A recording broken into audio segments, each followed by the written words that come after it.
सुज़लोन के शेयर्स में जबरदस्त रैली देखी जा रही है। इस साल अब तक सुज़लोन के शेयर्स ने 270% से भी ज्यादा का रिटर्न निवेशकों को दिया है। ये साल शुरू हुआ था जब सुज़लोन के शेयर केवल 10 रुपए के आसपास थे और अब 38 रुपए के आसपास ट्रेड करते हुए नजर आ रहे हैं। लेकिन सुज़लोन के शेयर्स में इतनी जबरदस्त रैली आई क्यों और क्या ये करंट प्राइसेस सुज़लोन के लिए जस्टिफाइड है? अगर ये जानना है आपको तो हमारे साथ बने रहें, यानी कि बिजनेस टुडे टीवी पर। और खास तौर पर मैं हूं साक्षी बत्रा। इस वीडियो में हम जानेंगे सुज़लोन के बारे में सब कुछ जो कि आपको एज अ निवेशक पता होना चाहिए। कोटक इंस्टीट्यूशनल इक्विटीज ने लेटेस्ट अपने रीसेंट स्ट्रैटेजी नोट में सुज़लोन के बारे में क्या कहा है, आउटलुक उनका क्या है इस प्राइसेस को लेते हुए, ये भी हम बातचीत करेंगे इस खास वीडियो में। कोटक इंस्टीट्यूशनल ने ये कहा है कि उनकी रिवर्स वैल्यूएशन एक्सरसाइज जो कि सुज़लोन पर की है, उनसे पता चला है कि मार्केट की अप्रोच में काफ़ी फ्लॉज हैं। जैसे कि वो वैल्यूएशन करते हैं, किसी भी कंपनी को वैल्यूएशन देते हैं, उस अप्रोच को देखते हुए इस डोमेस्टिक ब्रोकरेज हाउस ने यह भी कहा है कि उनकी मैथ्स के मुताबिक जिस तरीके से मार्केट कैप बढ़ी है सुज़लोन की, ये काफ़ी ज़्यादा तेज़ी से बढ़ी है। जिस तरीके से अगर आप कंपेयर करें कि कंपनी की इंक्रीमेंटल वैल्यू, जिस तरीके से वैल्यू क्रिएशन हो सकती है, कैपेसिटी एडिशन हो सकती है, उसको अगर आप कंपेयर करें तो मार्केट कैप काफ़ी ज़्यादा बढ़ी है।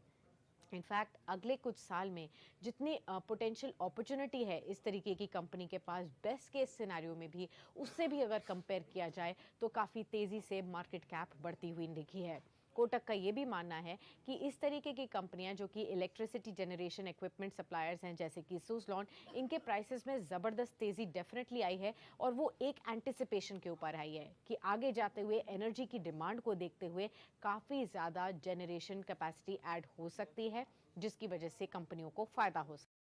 ने देखा सुज़लोन के शेयर्स में इस साल में अब तक 270% तक की तेज़ी देखने को मिली है। अगर लॉन्ग टर्म चार्ट्स देखेंगे तो आप भी चौंकाने वाले फिगर्स देखेंगे। 738% तक की तेजी सुज़लोन के शेयर्स में पिछले 5 साल में देखने को मिली है। अब इस डोमेस्टिक ब्रोकरेज हाउस यानी कि कोटक इंस्टीट्यूशनल का ऐसा मानना है कि इंडिया में अगर अभी भी आप देखें तो ना तो coal based thermal power plants के लिए जो जनरेशन कैपेसिटी होगी, ना ही विंड बेस्ड रेन्यूएबल एनर्जी के लिए जो कैपेसिटी होगी वो उस मात्रा में क्रिएट की जाएगी जिस मात्रा में solar based electricity power generation के लिए कैपेसिटीज जनरेट होंगी, क्योंकि solar based power creation economically काफ़ी बेहतर साबित होता है। और साथ ही उनका मानना है कि भारत ज़्यादा से ज़्यादा रेन्यूएबल एनर्जी पे फोकस करेगा और वो भी सोलर एनर्जी के पावर क्रिएशन के ऊपर। तो उनका मानना है कि अगर इस मार्केट कैप को सुज़लोन को जस्टिफाई करना है तो सुज़लोन को डिलीवर करना पड़ेगा wind turbine generator corresponding to 8 to 12 gigawatts. जिस तरीके से विंड जनरेशन कैपेसिटी होगी 8 से 12 गीगावाट्स तक की विंड जनरेशन कैपेसिटी हर साल ईयर आफ्टर ईयर परपेचुटी में क्रिएट करनी होगी। और ये उनके हिसाब से अनलाइकली है इंडिया में, क्योंकि अगर अभी तक आप देखें तो भारत में केवल 8.5 गीगावाट्स की न्यू विंड जनरेशन कैपेसिटी पिछले 5 साल में ऐड हुई है और सुज़लोन ने केवल 2 गीगावाट्स की टोटल विंड जनरेशन कैपेसिटी पिछले 5 साल में ऐड की है। तो जितने की रिक्वायरमेंट है और जितना जनरेट हो रहा है, इसमें काफ़ी ज़्यादा गैप है। इसीलिए कोटक ने क्वेश्चन किया है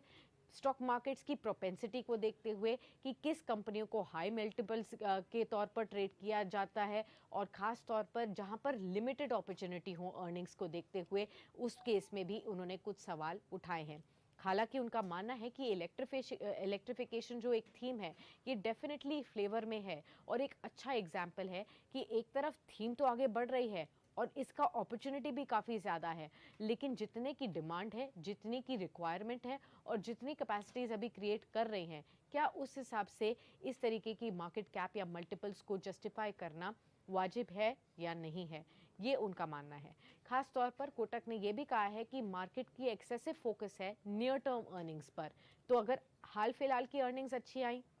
आउटलुक हाल फिलहाल की अर्निंग्स में अच्छा है, तो कंपनियों के शेयर प्राइसेस को काफ़ी ज़्यादा बढ़त देखने को मिल जाती है, जो कि कई बार फेयर वैल्यूज़ का एग्जैजरेशन हो जाता है। इसीलिए कोटक इंस्टीट्यूशनल इक्विटीज़ ने ये कहा है कि बहुत ही ध्यान से देखना पड़ता है कि मोमेंटम इन्वेस्टमेंट है या फिर जिस तरीके से इन्वेस्टिंग का फिनोमेना है वो किस बेसिस पर हो रहा है, मार्केट कैप किस बेसिस पर ऑल आउट हो रही है, इन सभी फैक्टर्स को देखकर ही आगे निवेश करने की सलाह बनाने चाहिए। तो अगर आप भी सुज़लॉन की इस ज़बरदस्त रैली को देखते हुए यहाँ पर निवेश की अपॉर्चुनिटीज़ ढूंढ रहे हैं, तो फिलहाल इस तेज़ी को देखते हुए कॉशन हो जाइए और ख़ास तौर पर ब्रोकरेज हाउसेस की रिपोर्ट्स को देखते हुए अपने फाइनेंशियल एडवाइजर से ज़रूर बात कीजिए कि क्या वाकई में जिस तरीके से प्रॉमिसिंग आउटलुक यहाँ पर नज़र आ रहा है, क्या कंपनियाँ यहाँ पर उस प्रॉमिस को फुलफिल करने के लिए सक्षम हैं या नहीं हैं, और क्या आपके पोर्टफोलियो के लिए ये जो स्टॉक्स हैं यहाँ पर निवेश करना फ़ायदेमंद रहेगा या नहीं, ये अपने फाइनेंशियल एडवाइजर से ज़रूर बात कीजिए। चलिए इसी के साथ इस खास शो को हम यहीं समेटेंगे, लेकिन लगातार इसी तरीके की वीडियोस को देखने के लिए आप बने रहें बिजनेस टुडे बाजार पर। इस चैनल को सब्सक्राइब करना ना भूलें और हमारे बाकी सभी सोशल मीडिया प्लेटफॉर्म्स के जरिए भी आप लगातार जुड़े रह सकते हैं।